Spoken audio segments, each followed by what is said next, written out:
That life of us going was not sustainable for us. But there's plenty of resources out there for people to utilize to where we don't have to go hard anymore. Now we're finding that balance. Welcome back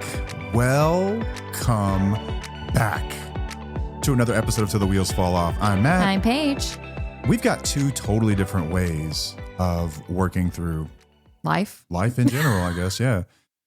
On one hand, Paige is very, very aware of when she needs rest and when to step back, finding balance in her healing or really anything that she's going through, like when it comes to stress or being overworked or overstimulated.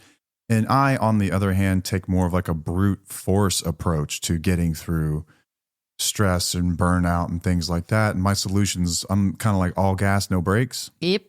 And we've recently gone through kind of like traded burnout in our lives. She was going through some burnout, then I was going through some burnout. And if you listen to my Monday episode, you heard me elaborate on this a little bit more, where like thoughts of like, should we be recording the show as frequently as we have or at all have come up for the first time for me since we started this thing 3+ years ago. And for you, you've been battling this for a really long time. Yes. Yeah, a couple of years. And so, but you found a way to persevere. And so as we were kind of working through this together, I think that we found something kind of interesting that can be helpful for our listeners, that there are various ways you can go through this. Sometimes there is a case to be made to put the pedal to the floor and push through. And that at other times, probably I would argue more often, as I will secede that point as we get through here, there's a really, really good case to be made for intentional rest and pausing and listening to your body and working through things to achieve balance.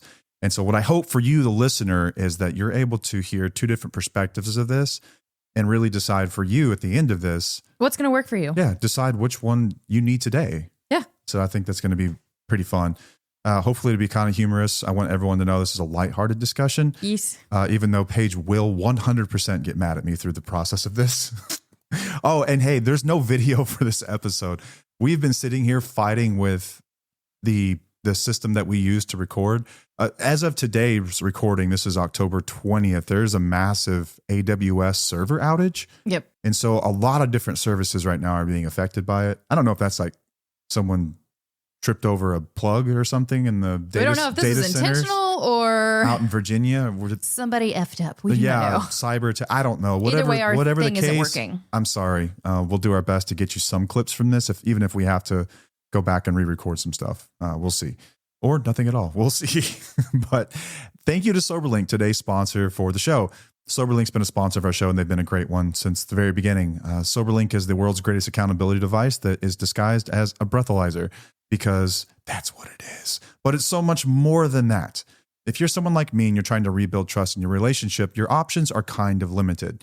You can change your behaviors, or that's pretty much it. That's what you can do. But it's really difficult to do because it takes a long time for people to feel safe around us again. It takes changed behaviors over a very long period of time for loved ones to feel safe and to trust us again, because trust is lost in buckets and it's rebuilt in droplets. But SoberLink is a tool that can expedite that process with one thing in particular, and this is your drinking habits. If you're someone that has lied about your drinking, if you're someone that's had fights or arguments, or you've had to leave the home because you cannot be honest about your drinking, this could be something that could really benefit the both of you. For you, the person who is struggling with alcohol, it's going to keep you accountable because you set up a network of people that get notified every time that you use this thing. And that's amazing, because in those moments where it would be easy to pull over and stop at a liquor store or stop at a bar, you're going to know that you have to use this device in an hour or two, and they're going to get notified. So for you, this is kind of a safety net of accountability. And the other side of that is that you've got a group of people who are now in your corner cheering you along the way. So it serves two really good purposes. But really, the reason we love this so much is because it's a tool that you give your loved ones. This is a tool of a visibility that so few people get. They don't want to look for bottles. They don't want to smell your breath. They don't want to hover over you. They don't want to parent you. It would be really nice to know that you have voluntarily agreed to be forthright in volunteering this sort of information. And SoberLink is second to none when it comes to that. And you can trust the data because this stuff has facial recognition technology. It is tamper proof, and the person that's using it is the person that is supposed to be using it. And you can rest assured knowing that. And it used to be very pricey to get into one of these things. The device itself, it's got a lot of high tech components, and it's not cheap. It's a quality device. You used to have to pay for the device, and then you had to pay for the monthly subscription plan. They've taken all the upfront costs out of it. Now you can rent one for as little as $19 a month when you sign up for a 1-year plan. And there is still a subscription plan cost monthly. I want to make that clear. But SoberLink, since you're an awesome listener of our show, is going to offer you a $100 Visa gift card to help with that cost. And things are tight right now. They understand that, and they're doing everything they can to help you. All you have to do is go to soberlink.com/wheels and enter your email address. They will send you a coupon voucher. They will email you that gift card that you can use on your everyday expenses. You can apply it toward the monthly cost, Amazon, Tufo merch, whatever you want. So support the companies that support our show. If this sounds like something you might be interested in, check out soberlink.com/wheels. And while you're on the internet, hopefully our website is not run by AWS. You can hop over to tufo.com to check out Tufo merch. You can check out our free Facebook community, which is an amazing place where spouses and partners of people that struggle with addiction can go to support each other. I would sit here all day long and defend that we've got one of, if not the best community that exists on the internet, where you are not going to get bobblehead answers from people.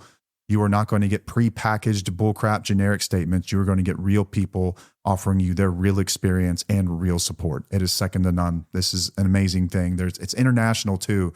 So no matter what time of the day, it seems like someone's always up and they're always down to help somebody. And I just love it. I'll wake up sometimes and see where someone from Europe has been helping someone who's been up real late on the West Coast or something, and it's a beautiful thing, and it's totally free. You can check that out.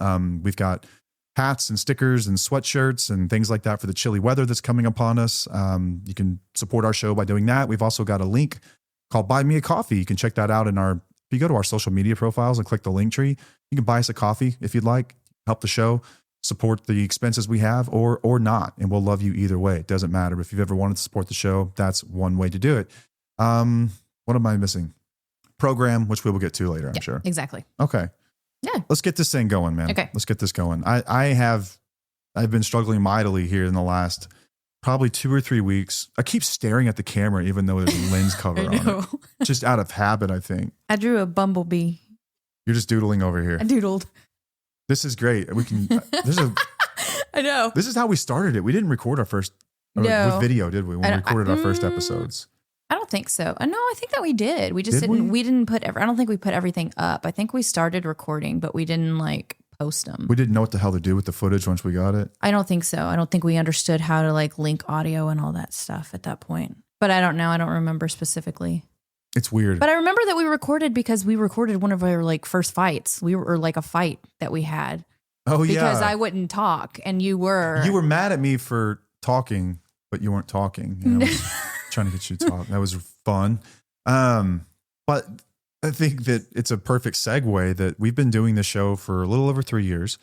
And it's not always the easiest thing to do, to go back in time and have these heavy conversations and to relive a part of our lives that is in our past.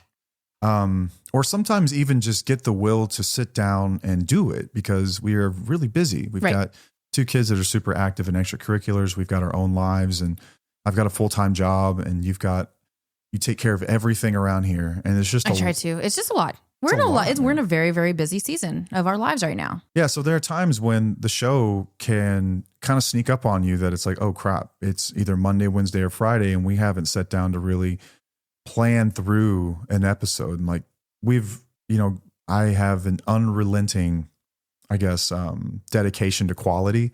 Mm-hmm. And it's always been a contention between the two of us that I believe that quality matters. And you're like, just get that shit out there. It's okay. But, I think it depends too, because sometimes I'm like that as well. It's just because I feel like I don't want to put out information unless I feel like it's authentic or I'm really feeling it. That's what I mean. It's like, if we can't sit down and have a real conversation that's helpful, that comes from a genuine place, I feel like it's almost best to just not release something. Mm-hmm. But then here in the last, we weren't always like that. Yeah. But here in the last, I don't know, it feels like the last 6 months or so, Tufo's really kind of take on its own life within the people that listen to it and the people that are experiencing the community and that have kind of latched onto it as part of their own healing journey. And now it's bigger than us. And now the cat's out of the bag. And we feel an obligation in some ways to the people that it serves. But at the same time, we're human, and so we struggle through, how do you find that time, and how do you do something when maybe you just don't feel like it? You would rather just take a nap or relax or something like that. And I have always been sort of like a brute force, just get it done kind of person, forget the pain that you're having. They're worth it, and just go. And you're the opposite of that. You've always been a lot more gentle with yourself, and you kind of require more of a balanced approach to this kind of thing. I know that if we don't have a balance when it comes to like anything in our lives, we're going to end up burning out, or we're going to end up losing our minds, or we're going to end up having something become our identity when, we have other things that we should be, focusing on. Mm-hmm. So I know for me that I have to have balance in life. And I think it's important to know when to pause. So what's funny that this came about because I had an episode this recent Friday about pausing in your healing journey, and it's okay to pause, but not give up. But I think a lot of us get into these moments. I'm actually very guilty of this before Tufo, is that I would quit easily on a lot of things because it got too hard. Like things would get too hard and I would quit. Just disappear. I would just disappear. I would just be like, nope, I'm done with this. I don't want to have anything to do. This is just too hard for me. And you're the opposite. You're the one who's going to go until you completely burn out. So I think that what we're learning about each other within this whole thing that we're doing is we're trying to find that balance together, because you're go. I'm like, I need to take a pause, but I don't want to give up. So I'm trying to find that balance as well. But you had a moment recently where you were just like, I'm burnt out. And you've never had that feeling before. I mean, I could have easily said that this was going to happen. I have definitely, mofo. But I'm the one. I'm also like, okay, I need you to figure this out on your own, because me telling you that this is going to happen is not going to be beneficial for you. Like you have to learn it and figure it out on your own. It's one of those unteachable lessons. Yeah, and I respect your go mentality. But I also think that it's really important to know when to pause so that you don't completely lose yourself or lose your mind or lose like what it is you're trying to accomplish anyway, Like for me, when I pause, it's like I'm getting clarity here. I'm like actually feel better when I pause. I don't feel better when I push through shit. I don't. And depending on what it is. If I know that it's something that I need to get done, like a hard exercise or a hard workout, and I'm like, oh yeah, I felt really good that I did that when I didn't want to. But when it's something that's consistently difficult and challenging for me, then I know that I need to take a pause because it's too much pressure to push through it. Like that doesn't make me feel good. That makes me feel worse. Yeah. But you're the opposite. Yeah. And I have to think that you're just more advanced than I am. Like maybe you're smarter than me in this regard, because that sounds so much better than my process, which has been just push until, because I don't know, like you remember when you're a little kid and you'd be crying about something and your parents would be like, I'll give you something to cry about. Mm-hmm. That's kind of the way I've always viewed pain when it comes to like when you hit the wall and work. Like this kind of was adopted from like the way I look at my professional work. Absolutely. Where it's like, if you can outwork people, you're pretty much going to succeed. If you can just outwork people, if you have a higher pain tolerance than them, then you're going to be fine. If you can push past the point where most people quit, then you'll find success. Mm-hmm. And it's almost like I would tell myself, like, I'll give you something to cry about. Just wait till you're doing this in 6 months and you reach this new level. Then what you're going through now will be like nothing. And so my goal has kind of always been just to push the limit higher and higher and higher and higher and higher. And I've yet to find a point at which I just hit a wall.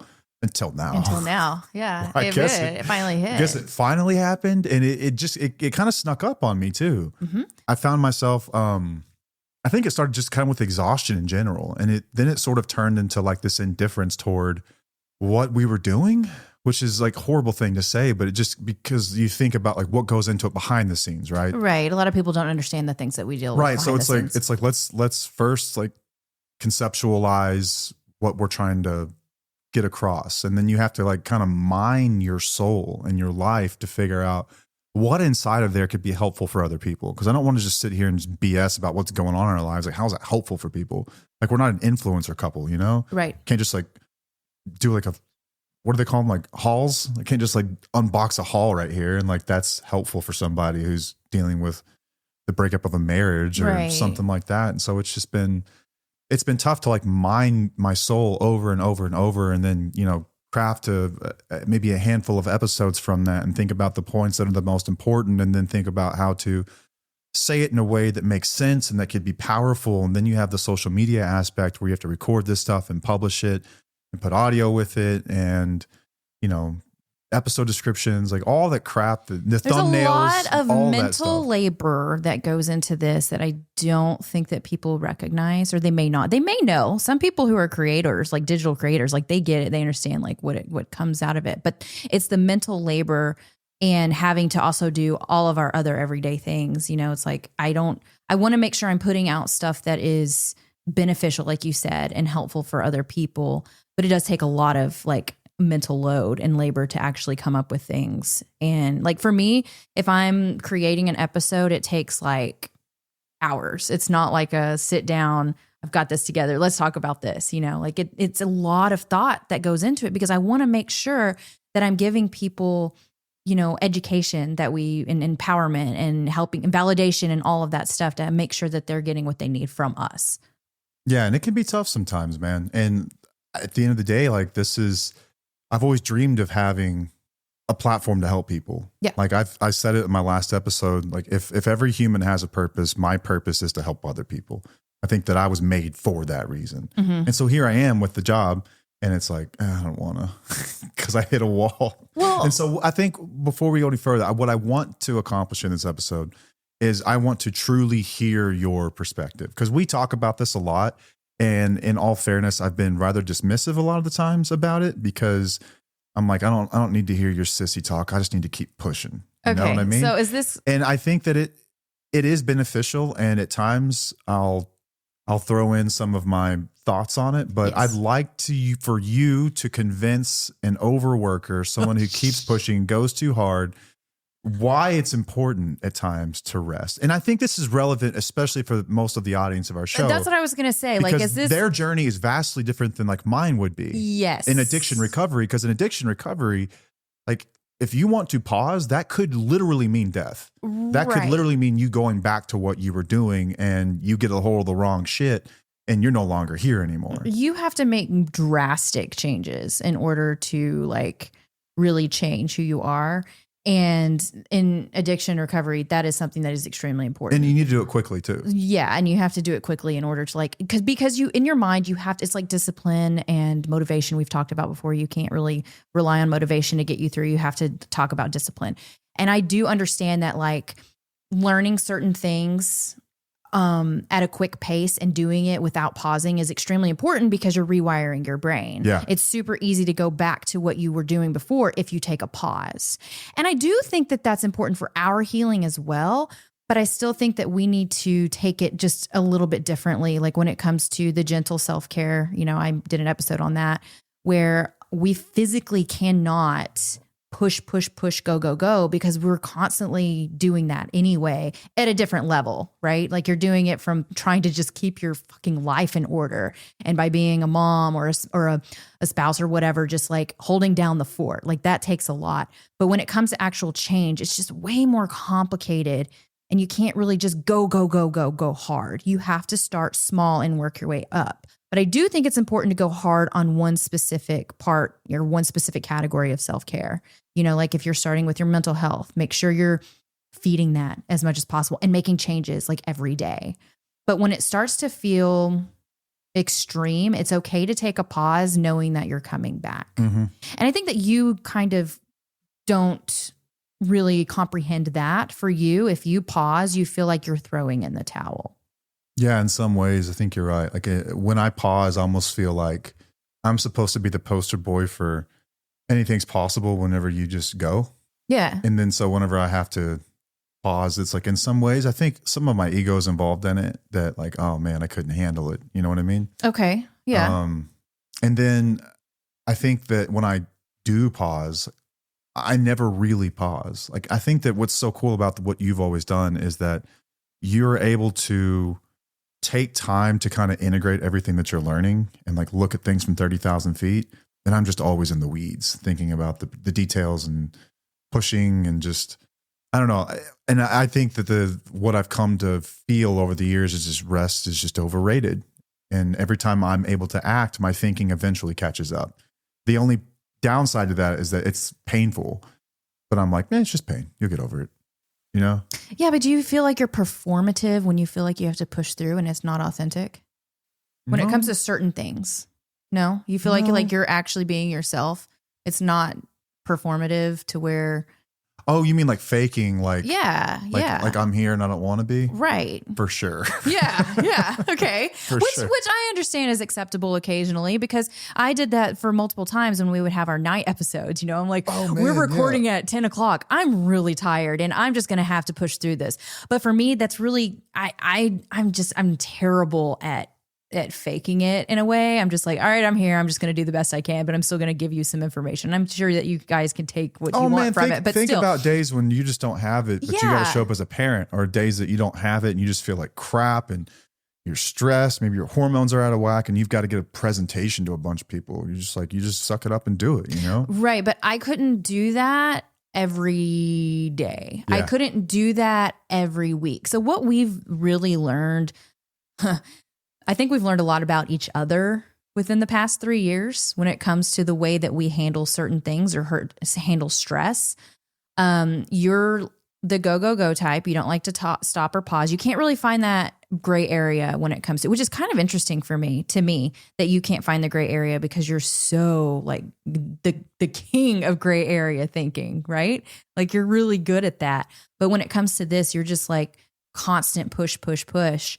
And for me, I'm not. I'm like, I'm going to pause. I need to pause. I need to take a break. I need to take a moment. And I know that you look at me as like, you're a sissy. Quit being so damn sensitive. Get your shit together. We're doing this. Let's push through. And there are times where I get really pissed off. You know, I'm like, no, bro, can you please just listen to me for a second?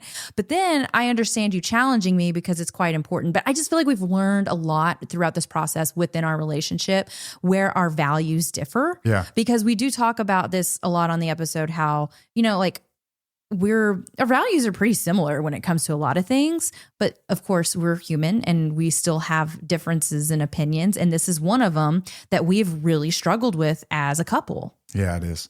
Yeah, this has been just like they say that there are two types of people. There are people who want to go to bed at 9 p.m. And then there's other people who are like, hey, what are we doing tonight at 9 p.m.? Mm-hmm. And those people get married.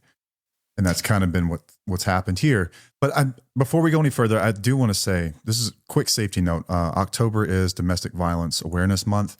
If you are in an abusive relationship, and I don't just mean physically abusive, you cannot grind your way through this. So anytime I'm talking about pushing, we're not talking about the relationship. Please take Paige's path first. Yeah. In that regard. Yeah.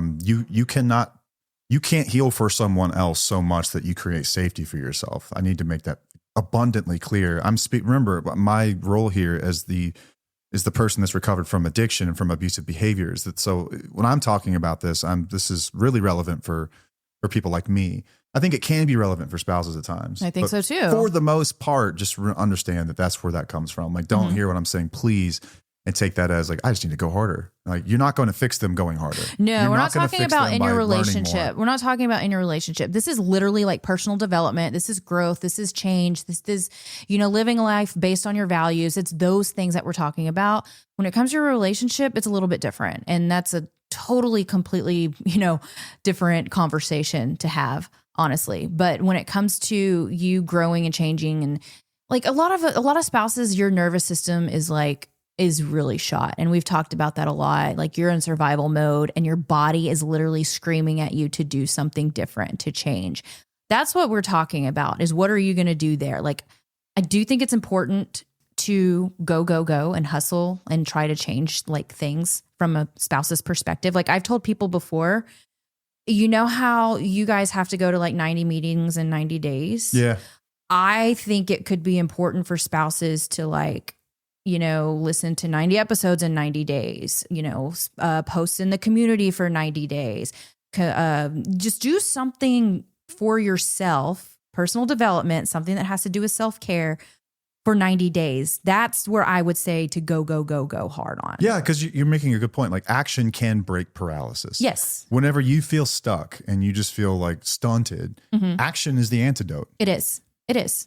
And when I say pause, if you've listened to my last episode, your body's going to know when to pause. It's going to be like, oh, but you have to be intentional about it because you're asking yourself, is this pause meant to avoid something? Am I pausing because I don't want to do it? Or am I pausing because my body is literally like, you need just to take a little break from this, go get some joy, make yourself happy, listen to some awesome music, go watch a funny movie, do something for yourself that's like fun. How do you know the difference? Because you do so much of like inside work, inner work on yourself. How do you know the difference between like, I don't want us and I shouldn't any further? If I am doing something because I'm pressured to do it, like if I'm not doing it based on motivation or based on like outside pressures, deadlines, yes, whatever it might be. It's like I don't think that's when I really need to go. When I need to go is whenever I'm like really motivated to do it. Like I'm really excited to do it, but I also believe that discipline is more important. Well, that's what I was going to ask. Motivation. Like motivation is unreliable. It is. But I think that it can come and go as long as your whole goal is to just balance your emotions and to balance the things that you're balancing, that motivation with that discipline. Just because that motivation isn't there, it will come back eventually, but you still have to know when to get back up. It's not like taking a month off, like I took 3 weeks of a break this summer. I took 3 weeks of really focusing on myself and my self-care and doing it was scheduled. It was important for me to take a step back from this. People take sabbaticals all the time. Like they'll go off and if they're working and they're like, okay, I'm going to take a month off. I need to go recharge. Like that's their time to actually recharge. There's nothing wrong with that. Like you're allowed to do that as long as you know that you have to come back to it and get back to it. But there will be times where you're like, I don't want to do this anymore. I'm going to throw in the towel. That is your time to just take a pause and step back and gain more clarity about what you're doing and why you're doing it. It's all about that why, right? So it's, if I'm hearing this right, it's whenever your why gets twisted. Like whenever you have found a point in whatever it is you're doing that was different than the reason you started. So like, let's say that we started this to help people. Yeah. We wanted to share information to help people. And when it feels like that's no longer the point, something has happened and it's time to take a step back. Absolutely. Because the why is still valid. It's just, if you can't see it anymore, it's clouded by everything. It's clouded by everything else because you're so in it. You're in the weeds too much that you don't recognize like what you're doing anymore. And you're starting to take things personally, or you're starting to like your growth is starting to slip. Like you can tell when you start really, like you've noticed this with me. Like I started taking things a lot more personally, not just like within TUFO, but like even in my personal life, where it's like people were kind of walking on eggshells around me because you can't speak up. You're afraid to say something to me because I'm like going to snap off. I'm going to like lose my mind or whatnot. That's me not living by my values, because growth is a value of mine. So what happened is that I started going backwards instead of going forward. And that's me recognizing, all right, something needs to change. I need to take a break and a pause and to see why I'm doing what I'm doing. And then I will be able to come back stronger. What did you discover? I discovered, what do you mean? Like what? Whenever this was going on, like what did you discover that was at the root of all of it? I was going too hard. I was going. It was burnout. It was literally like, I was so focused on trying to help and get stuff out there. And I was pressured and I was like, okay, this needs to be said. This needs to be done. That it was almost like, I don't want to say it was an obsession, but it was just something that I really wanted to be a part of, but I went too hard. Yeah.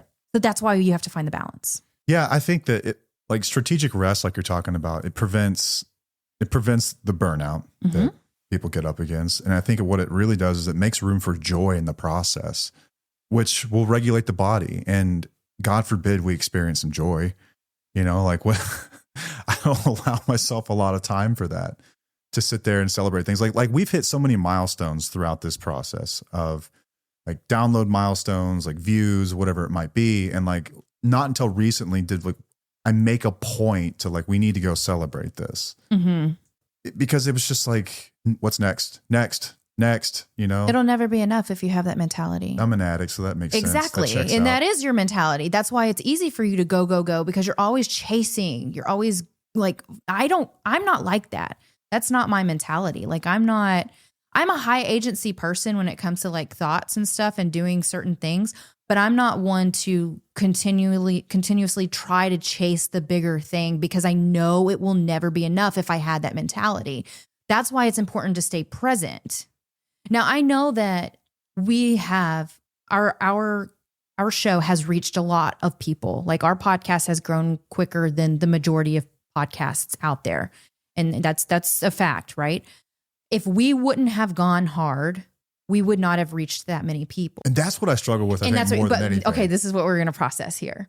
But I think that you get to a point. That's just like if you start with weight loss. Okay, if you're doing a program, you go hard until you feel you're comfortable enough to kind of balance it out. Right? You're not. It's not sustainable to eat less amount of calories. No, you can't and run go in a deficit forever. No, you can't, right? So you have to find this. So it's important to go hard at first. You have to rewire your brain to do these things. So with the show, it's gotten to a point now where it's like, okay, we have over 250 episodes. Our episodes have so much content. I mean, so much information. Like people literally have to take notes because it's almost like, what do you say? The fire hose. Drinking through a fire hose? Yes, thank you. It's just like that because we're giving a lot of information to people. And it's at a point now where people can't even keep up with our content because we're releasing Monday, Wednesday, Friday. We have our social media platforms as well. That life of us going was not sustainable for us. But there's plenty of resources out there for people to utilize to where we don't have to go hard anymore. Now we're finding that balance. And now we're realizing, okay, where can we step back or where can we take pauses, which is what you did last week. You're like, all right, we're just going to re-release another episode because we need to take a break. That's a great idea. Like we should be able to do that whenever we feel is necessary. Your fear is that once we do that, we're going to do it more and more and more often. Well, you know where that comes from. An addict. That's it's a relapse. That's if I give myself permission, then it's like, yeah, now you're done. I know. You're cooked, son. Right. But this is a lesson. Yeah, no, you're right. Because we can take breaks and it's okay. We have to take care of ourselves as well. You know, there's so many people that I mean, I don't know what I was going with that, but either way, we have to take care of ourselves too. Like it's important for us to know, we know that it's not sustainable to go with this forever. We've learned that because we both burned out. And we have some of the most unreasonably reasonable listeners. Yes, we do. Like, yeah, do what you guys got to do. We want you around for a long time, not for a good time. And they get it. Well, it's practicing what you preach as well. But I also don't want people to rely on us. That's kind of the goal with our content as well, too, is that I want them to experience other things as well. You know, learn, take what you want from us and then outgrow us, you know, learn other things too. I mean, I do think that there's a lot of life skills that go within our show or whatnot. But I also feel like my entire goal, like when it comes to our program, when it comes to the show, is to have them be able to trust their instincts and make their own decisions and to live the life that they really want without having a crutch. Yeah. You know? So if you depend on us now, that's okay. Like I get it. I understand that. But there is a point where you won't, and it's going to be pretty cool for you. You know? Yeah. We've said that before. Man, and there's something to that. Like I've noticed patterns within like listeners and people within the community. Whenever they go really, really, really hard, I just know it's a matter of time before we don't see them for months. Mm-hmm. Something will occur. Mm-hmm. Maybe their partner relapses or whatever else. But I think for me and maybe for some of our listeners too, like this grind mentality, I think that maybe in some ways there's a bit of arrogance in it to think that it's through our brute force and just like ripping this thing off the launch pad that we will affect change in everything around us and in other people. When in the case of a partner or spouse recovering from someone else's addiction, you know as well as anybody. Or recovering from betrayal trauma. Yeah, but you know as well as anybody that you're not going to be able to influence them. So at times it can feel like your effort is the reason for the outcome that you're getting when someone's sober and they're doing better. But these things are exclusive from each other. Mm-hmm. You know what I mean? Like one can be true without the other, mutually exclusive. Like I can do this and that doesn't necessarily affect that. You can work as hard as you want, but if I'm not working on me, then what's the point here? Right. But I think at times we can fall into this fallacy where we think that our effort is going to influence outcomes on other people. And craft would have something to say about that you can influence whatever else. But at the end of the day, it's got to be my choice whether or not I want to engage in recovery in some way. And I am hearing this case. I'm hearing it from everyone else that, rest is important. I'm not 100% sold in some ways. Oh, you're not sold. Be honest, Matt. And I will tell you why. Because in my life, I have got evidence and I have experience that motivation is the most unreliable thing in the entire world. It is finite. It is fleeting. And it's got an expiration date, just like desperation. Like when in addiction recovery, like people are like, man, whenever you're desperate, that's the best time to act. And that is true. The problem with that is that if you think that desperation is going to last forever, you're wrong.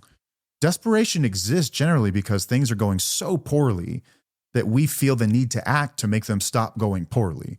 And so once we do those things, once we act when we're feeling desperate, things are going to get better. And then when things get going better, what do most people do? They go back to their old ways. Exactly. So motivation is so fleeting and it's unreliable. It's like with weight loss and things like that. There are going to be days where you feel really motivated, but those aren't the days that matter. It's the days when you don't feel motivated that it matters to push forward. The only thing dependable is action. Yes. Action is the antidote for anxiety. It is the antidote for being stuck. It's the antidote for the stagnation that we fall into whenever we're like, okay, something needs to change. I'm not sure what to do. And in my life, it's always just been, then act. Yeah. Then act. Right. But there's still a point of where going so hard is not sustainable. See, that I can't argue with. I cannot argue with that. I think that when we look at the laws of nature, right, it's with just about anything, there has to be a fuel source of some kind. Yes. And there's also everyone's individual pain tolerance for how much crap can you tolerate if you continually take more and more on your plate. It's like the nation's debt counter, right? Yeah. Like how much debt can you incur before this whole thing just crumbles? Or like even a household, whenever you do that, your body, let's say you don't feed yourself and just go. At some point you will crumble from exhaustion. I can't argue with that one. And I think that's what I'm running up against. But I think that there is a case to be made at times for pushing through. I really do. I think that micro actions at times, even when you don't feel like it, like I used to do CrossFit. CrossFit, if you've never done it, is very, very intense workouts. There is no such thing as exercise racing. It's exercise racing, literally. There's a clock and there's no such thing as rest. It is go. You put the pedal to the floor and you just go. And I think that in doing that, even at times when I was absolutely exhausted, I would tell myself, just keep moving. And if that meant that it took me 20 seconds to get down to the floor to knock out the ugliest push-up you've ever seen and then shake my arms for a few seconds and then get another ugly push-up, I was still checking off reps. Yeah. I was miserable doing it. Okay. But I was checking off reps and I was making progress. I did this too. But in doing that, and I think the same thing when it comes to growth is that it creates momentum. And momentum's huge. Because once you have momentum, in some ways fosters motivation. It sort of creates it out of nowhere. And then more so than that, it creates this bit of identity. That this is who I am. I'm willing to work so hard for this thing that this is like who I am. And in my recovery, this is the way I worked it. In the very beginning, it was micro actions. You think I felt like going to all those meetings or doing all those things? Like, not really. I just wanted it that bad. And I remember I was given the stat in rehab. There was 20 of us. It happened to be a group of 20 guys that I was in there with. And we were all sitting there and they brought in this speaker who said, I've got some good news and some bad news. He's like, in 1 year, one of you will be sober. 5% of people statistically come out of places like this and they stay sober for 1 year without a relapse. He's like, the good news is that you're a statistic of one and every single one of you theoretically could do it. It's just statistically you won't. And so I remember looking around the room at the other 19 guys thinking like, it sucks to be you. All he just said it. All you have to do is work hard. Okay. And I'm like, I can do that. But okay, I think that what it boils down to is what is a priority. You're going to push hard towards something that is really important and based on your values, and you have to prioritize it in your life. That's where you should learn where to go hard on, right? Yeah, you're right. It's priorities.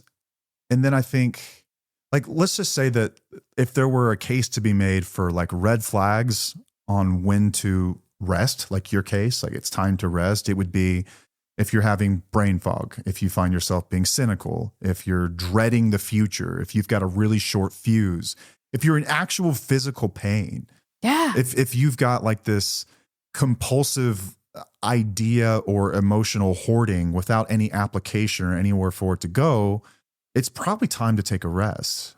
But the flip side of that, my red flags would be if you find yourself in these endless rumination loops over and over and over and over, just thinking about the problem and this endless preparing, kind of like this perfection delay. Yes. What is it? Chris Williamson had this great quote about perfectionism. He says perfectionism is quality control, or procrastination is quality control masquerading as perfectionism. Yeah. I think that's what it was. Yep. It's we think we're trying to control the quality, but we're ultimately it's perfectionism, just delaying. You know what I mean? Yeah. I think I probably butchered that, but I hope people understood what I was getting I know what at. you're saying. Or if you're like bargaining for more time, or if you fear, if you fear your energy dropping, like fear growing while energy drops, I think that it's time to probably put the pedal down and make a move. And so for our listeners, I think that's valuable because I hope what I've given you, there's some kind of idea of which path to choose and when, because there is kind of a decision tree that I want to walk people through. Decision tree where it's like, if this is true, then do this. If this is false, then do that. If this is true, do this. Okay. And so ask yourself the question, after you pause, do you feel clearer and more present or more numb and avoidant? Yeah, you're basing, this is where your emotions do come into play. And it's important to understand if you're feeling more clear or if you're just avoiding stuff. I think I mentioned that earlier. I feel like I've mentioned this on one of my episodes as well, that's where you know the difference of like, which way are you going to go? Yeah. And after this most recent, taking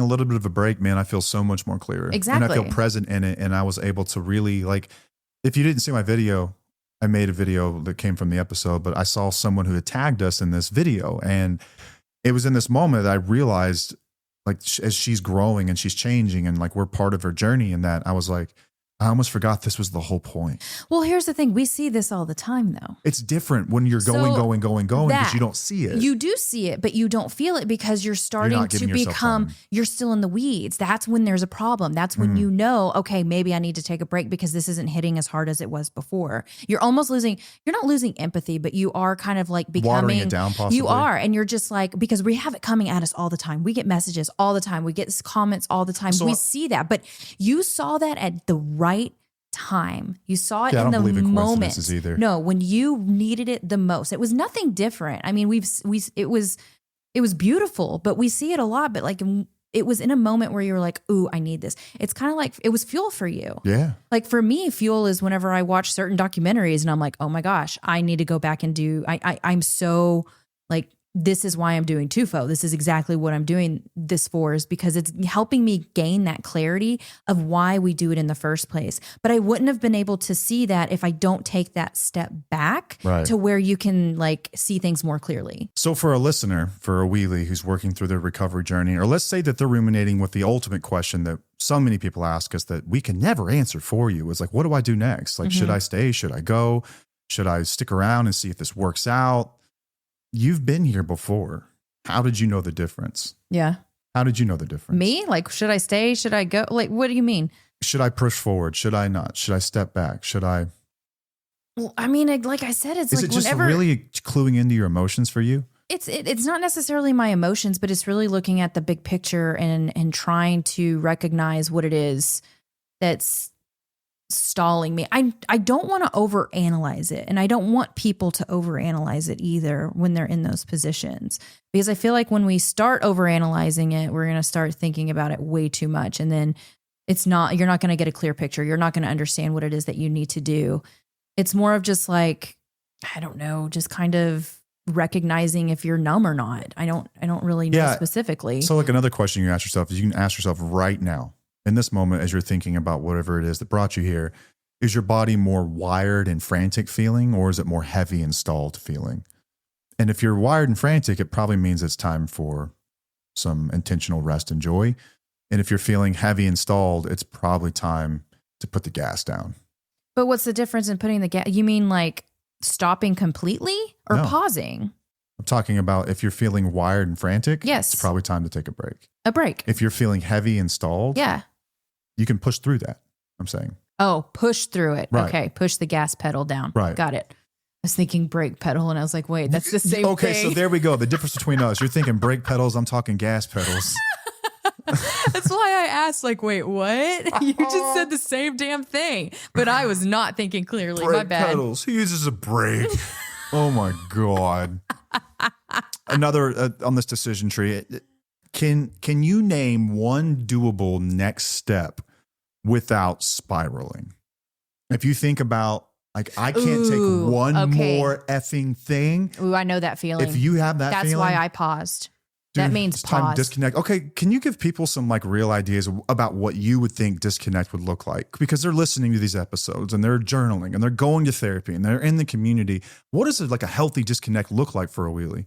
Well, I have put together like a wheelie rehab for myself, and it would be where I was fueling all of the categories of my self-care. So my mental, emotional, but I was doing it intentional, my physical, spiritual. And you were doing it without the use of the internet for the most part, right? Yes, I was not doing it by the internet. It's basically being intentional by how I feel, listening to my intentions and stuff. But also, I had a set schedule for myself. I had to do the set schedule in order, because my life was so chaotic, or it was hectic feeling, that I needed that stability. So I think you have to become a little bit stable, not too rigid though.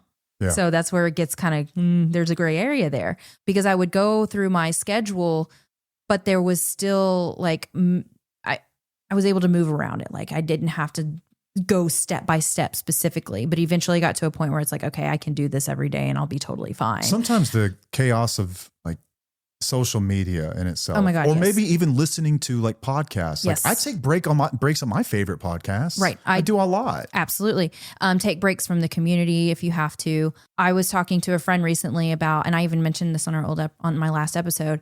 It's like, sometimes you just can't even listen to music. You had talked about this when you were going through Dude, I didn't something in listen to music with lyrics 2019? 2021. 21. Okay. You weren't listening to music with lyrics. That's when you started getting into lo-fi. Which is, I love it. I even talk about lo-fi in our program. I basically went back to what I did before, and Right. sometimes I'll drive in the car and it'll just be silent. I just want it silent. I don't want to Right. listen to anything. That means that my body is in need of a break, and it means to drink more water. It means to fuel yourself with like healthy foods, fruits, vegetables, meat, not, cookies and candy, and not say like, okay, I deserve the cake because I need to rest. No, this is Right. the time where you really need to actually fuel yourself with all the healthy things. Get outside, get the sun on your face, do a puzzle instead of journaling heavy crap all the time, or trying to like really do this inner work. That is part of the inner work. Taking the like puzzles, coloring, watching a mindless show, something that like, I don't like to watch shows on addiction very much, even though I've gotten back into Nurse Jackie recently. Yeah, what the hell? But damn, it opened it up, and I'm like, whoa, this is really interesting. But I don't really like to watch things that are like in the realm of what we discuss, because it just it's just too much for me, considering what we are surrounding ourselves with. Yeah. But that's just what I encourage people to do, is basically go back to the basics of what your mind and your body and your emotions and all that needs. Connect with somebody that is safe. Make sure, tidy up your house. Like pick a room or a drawer. Pick a drawer, like a junk drawer. One drawer. One freaking drawer like to it. just like organize and help clear your mind. Also, present moment awareness, grounding techniques. So if you're doing the dishes or you're cooking a meal, instead of thinking of like, our brains will go 90 miles an hour. And if you're like overstimulated, it's very hard to pause. But I help people practice that present moment awareness, where if you're cooking a meal and you're touching the vegetables or whatnot, like only think about what you're doing and the cutting and the environment that you're in. Listen to what's going on, smell the smells, take a taste.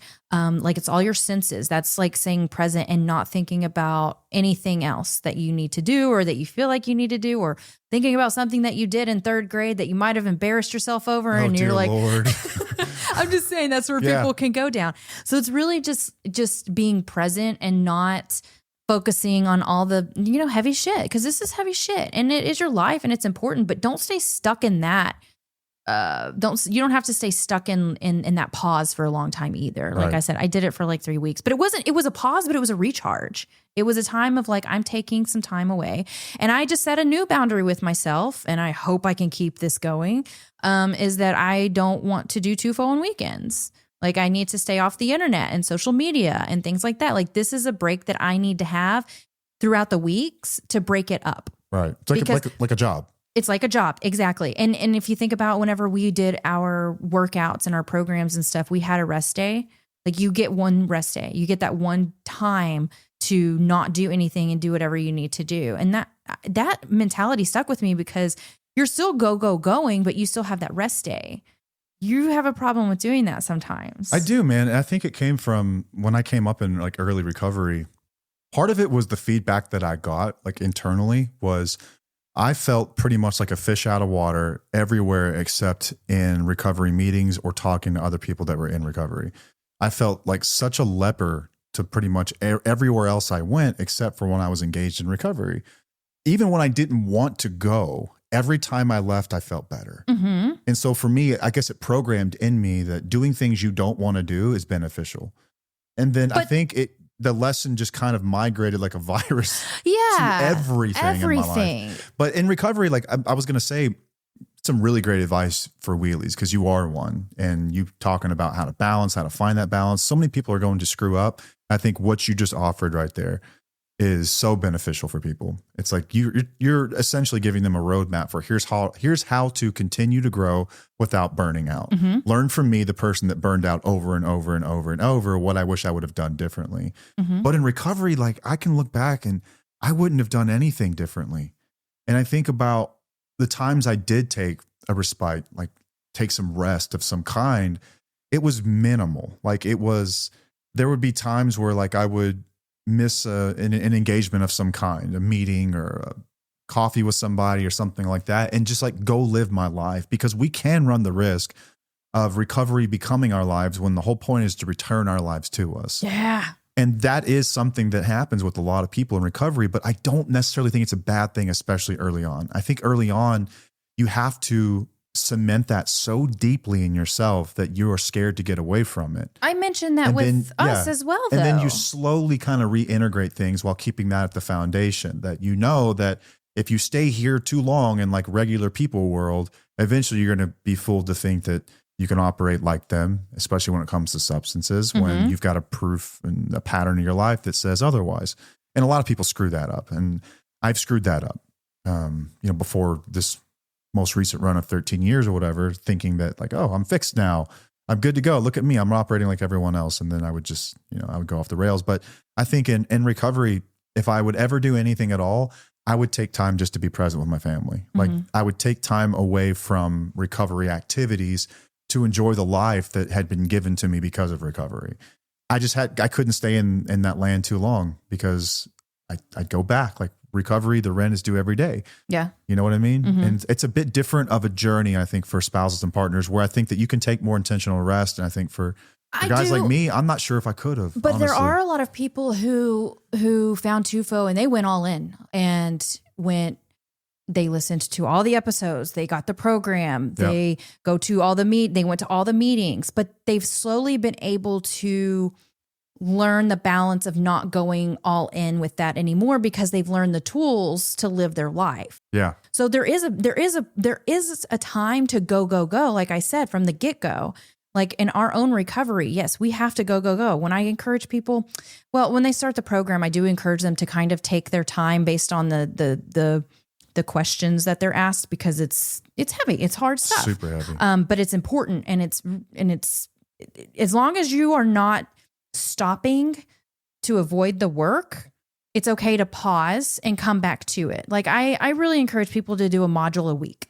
Yeah. I mean, I think that's really important. Unless your partner is in rehab and you only have like 30 days, like you're going to have more time to work on the program. And I would encourage you to go all in on TUFO like you can, because you are going to learn a lot of things in a short amount of time. And it is important for you to kind of go, but eventually you will find the balance. Right. And that's what I'm trying to say, is like whenever you feel like ooh, this is too much. Like you're going to therapy, you're having all these calls, you're going to couples counseling, you're going nonstop. You're going to hit a breaking point to where you feel like you need a rest. And it's time to rest. And rest is all it is. But you come back. It's not giving up. And the opposite of that is if I took this action, whether it be a 10-minute action or a big decision, I know my stress would drop. It's time to put the pedal down. Yeah. Not the brake. Thank you for clarifying.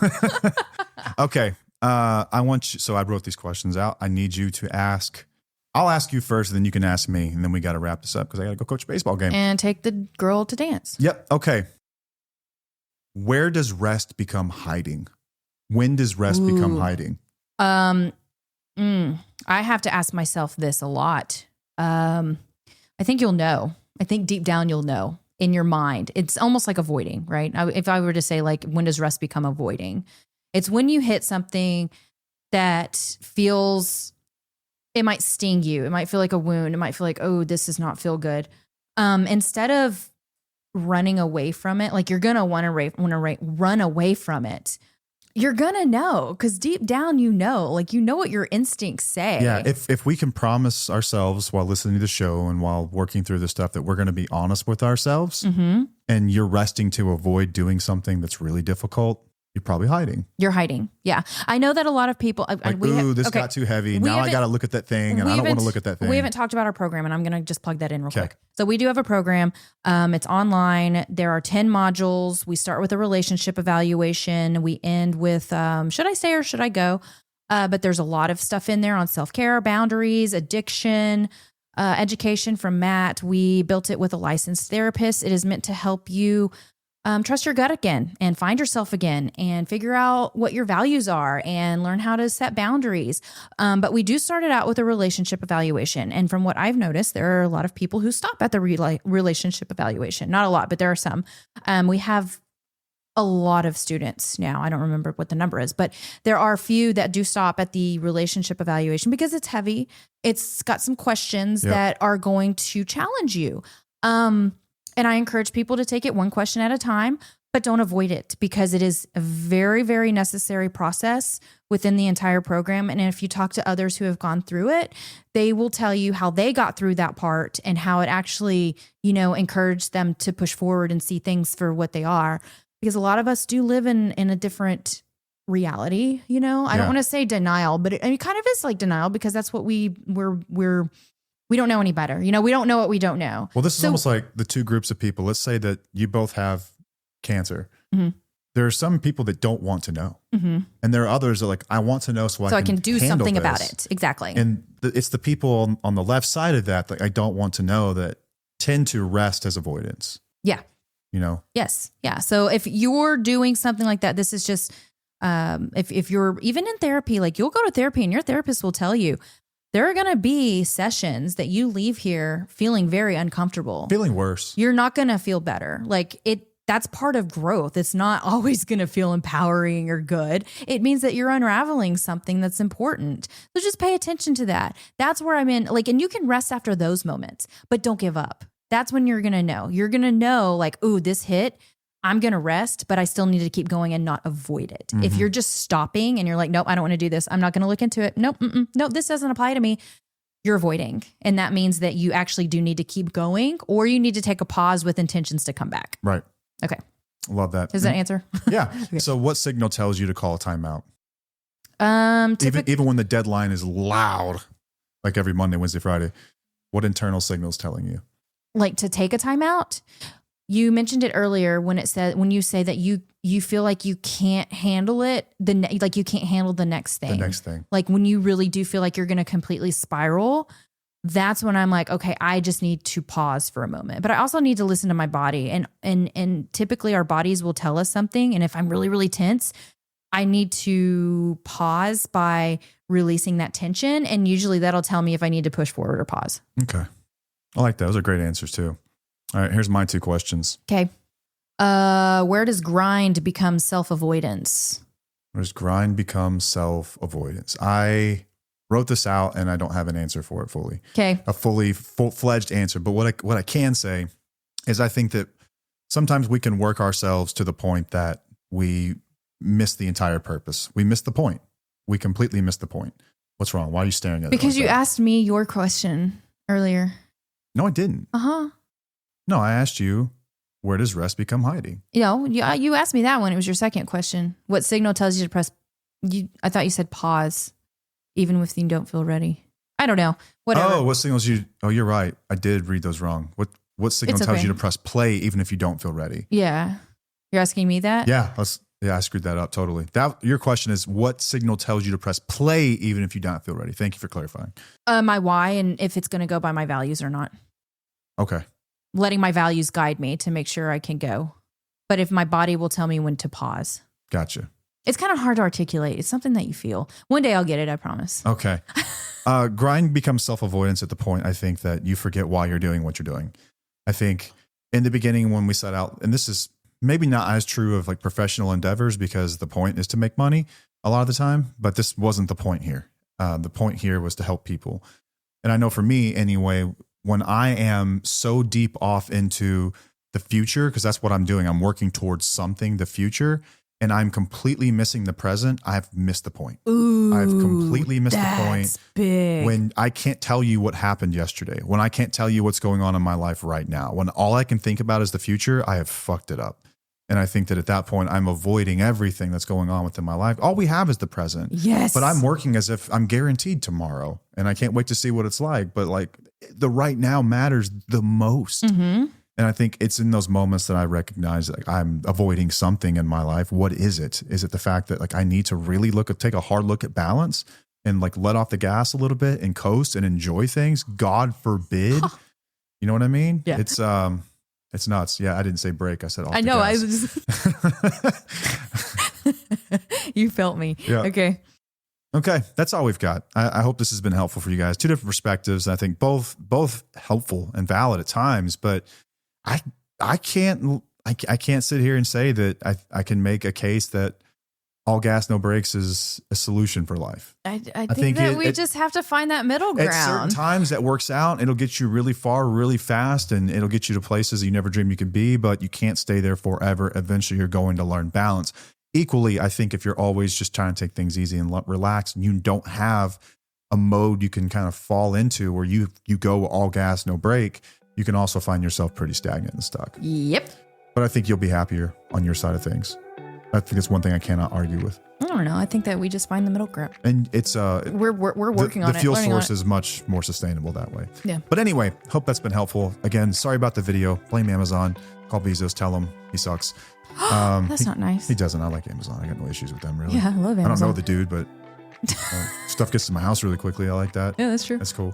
All right, that's all we've got. Until next time, I'm Matt. I'm Paige. And we'll see you. Bye.